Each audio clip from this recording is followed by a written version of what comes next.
Ini bukan stunt, ini benda yang memang selalu jadi. Dalam hidup seharian, phone kita ikut kita ke mana-mana sahaja.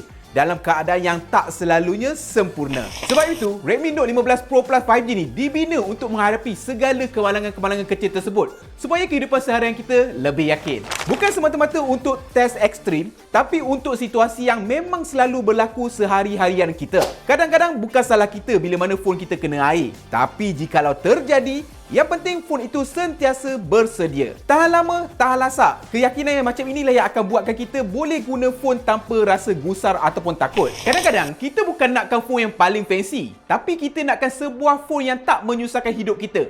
Phone yang ikut cara hidup kita, bukannya kita nak kena jaga dia lebih daripada diri kita sendiri. Redmi Note 15 Pro Plus 5G direka untuk kehidupan sebenar. It's Titan Tough.